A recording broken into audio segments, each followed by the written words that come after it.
Alright, so this is for George Brad, and the first thing that I want to say right off the bat, before I kind of get into anything else, is I would say that the pyramid doesn't quite line up center, and it's just enough to like keep my eye coming back to it and kind of going something's wrong there.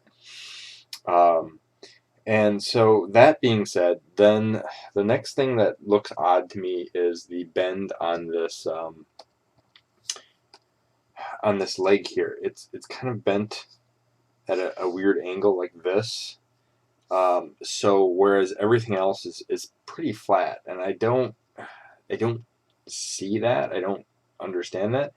And I think what you're trying to do is do um, kind of an angle like this, like the other ones are, but it's not reading as well because I think of a couple of different things. The first thing is the thickness. The thickness doesn't read well, and I think the other thing that's screwing with it is the direction of a couple of these lines. So I'm just gonna kind of go over this, and what I've done is just separated your layers here real quick. Nothing fancy, nothing really super difficult. But so this one here, I would say, oops, let me go. Excuse me. There we go. All right, so this one here, I would say you want to definitely put a little bit flat on there. And make sure that stuff is angled properly. It doesn't look right.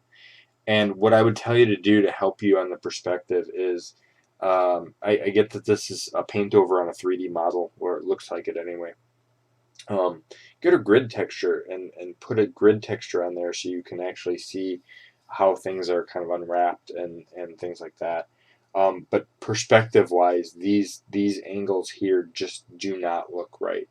And it looks kind of small too, because honestly, I would say something this big, especially this area here, what I would anticipate is that this would be just thicker and bigger. Um, something along the lines of like this, kind of that aspect. And I'm just roughing this in here. Um, and the perspective on it feels awkward because of the way this is kind of built. What I would do is, let me just kind of do a real quick paint over here. So what I would do is, so you've got your corner here, and then I would add in, let's just take this and kind of put that corner like this, and then that, or even a blue corner like so. And it gives it kind of the reflective edge that you're looking for. And then I think what you would do is, from a vanishing point, looking at this, I would probably say that this is, something across like this, down, and then the way it's steeping, maybe even, I don't know. It looks odd here, and I would definitely play with the angle and perspective that you've got going on here. So that's something I would definitely work with. It just feels awkward. And then the next thing is that you want to pay attention to your lighting.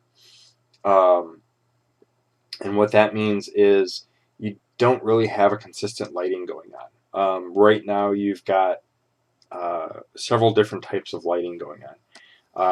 You've got a front lighting here, so I'm just going to do this in a red so you can see. But you've got a front lighting here, and you've got lighting coming on in this angle here, right there. And then you've also got this strong lighting coming from the side here, but none of that lighting is showing over here, and none of the lighting is showing up in here and over here as well. So I see a lot of errors in the lighting that I would definitely fix. Now, if I'm going to go and kind of work with this, what I would say right off the bat is that you want to kind of figure out where things are popping out a little bit more. And I'm painting on this layer here. And so popping these out, especially in this area here, making sure things kind of highlight a little bit more, kind of breaks out that idea of where things are going on. Because right now it feels very, very one-sided. And if you can get in some of the extra details where the light's actually hitting in there, I think even though it's in shadow because it's coming down, you're still getting that sense of how things are being lit. You know, like looking at this, I would say that. So looking at this, I would say that from a lighting standpoint, you've got the pyramid casting shadows here. That means all of this. So under here cast shadows. This layer cast shadows. So you're getting a lot more highlights, and especially in areas like this here, where you get that cast shadow drawn up in there, and then I think this would pull some of the highlight, even though you know, it depends on how your lighting system is, and so that's what feels off to me as well. The foreground feels off too because it's very trekked up and soily, and it's so much detail that I keep wanting to draw my eye to this. You've got a lot of hot spots of super detail going on. The super detail is you know, in this area here because of all the patterns and tracks in here. You're looking at this here because there's all this detail in there. Here and here because there's all that detail in there. And I think by simplifying some of that, it's going to really stand out. So in this case here, I would take this pattern and just start, do you see how by passing some of that out, and then even putting in some of that bright light from, and do you see how that pops that out, that smooths the area out there? And you know, things like that, breaking that down into simpler forms, I think really sells it a lot more. And then on top of that, what you can do is by pulling some of this in, what we can do is adding in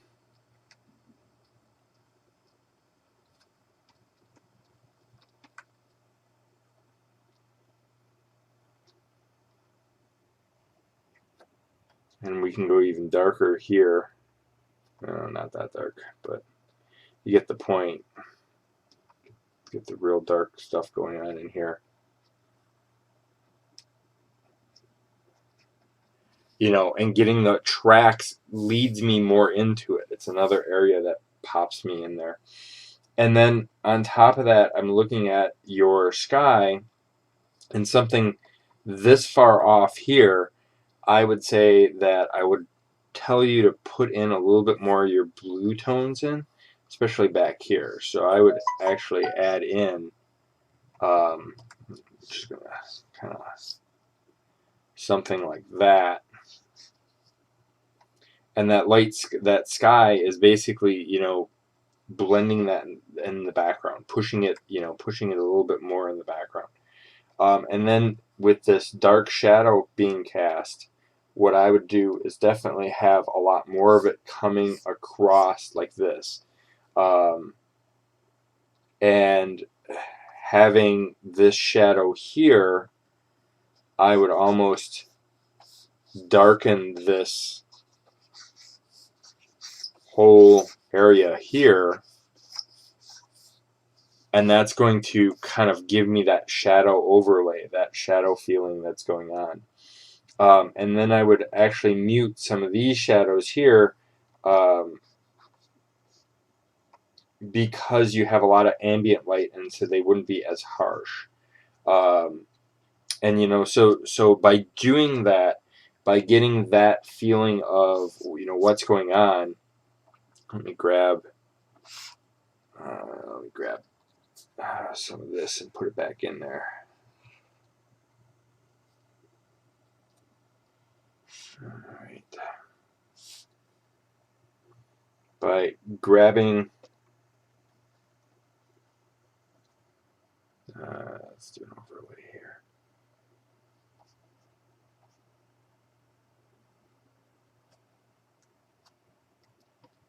Okay, so by grabbing some of that and pulling it down in there, you're pulling out some of that detail. The problem is you have so much detail going on in here that you need to kind of give it a little bit of a fix of where am I looking at, what's going on. And I think, to be honest with you, what I would do to kind of highlight that a little bit more is give it its own light source. Right now, you've got this hulking metal spider, and it's got no external lights, nothing like that at all. Same thing with the city. The city's, even though it's in sunlight, it's got no real external lights. And so adding a contrasting color, so you've got your red from your sand and your blue from the shadows, so it's consistently red and blue. So adding in something like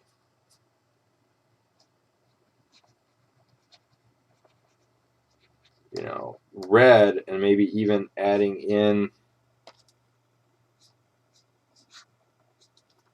something like this, just hints of how things are kind of being powered, and gives me a sense of a little bit of lights in here and things like that. And I think that kind of starts selling it a little bit more. It changes the idea a little bit, and you don't have to, this ray band here, you don't have to have a light source in there, and that's completely understandable. But what you do want to have is some sense of, like some sense of how things are kind of, popping a little bit more, because all this detail is pretty much gone when you went back here. So I think simplifying the land, even simplifying some of these buildings. I get you're trying to do a city, but I think it's too clustered and too much detail. You're taking away the focal areas with all this detail. And so I think simply by going in here and killing some of these buildings, like simplifying them a little bit more, like taking this over and moving this down, and like here's this, and simplifying some of these shapes. You have too many shapes going on in there. And by doing that, by getting rid of some of these shapes, especially back here where you've got all this tonal value here going on, you want some of that blue from that sky to kind of fade out this. There's too much going on. And so you want that atmospheric to kind of sell it a little bit more. But yeah, I think adding in some engine lights, where things are, adding in some beacons, some little windows and things like that, that really focus my center point here, and it adds to the environmental scene. Whereas before, you've kind of got, like I said, too many focal areas. I'm looking at the machinery, I'm looking at the building, the sand is drawing my eye. I'm not really focusing on anything. And so with everything kind of played around with a little bit more, now I'm starting to draw my eye more towards the focal area of the machinery, and of the less on the city, more on what's going on up here with the robot. All right, hope that helps.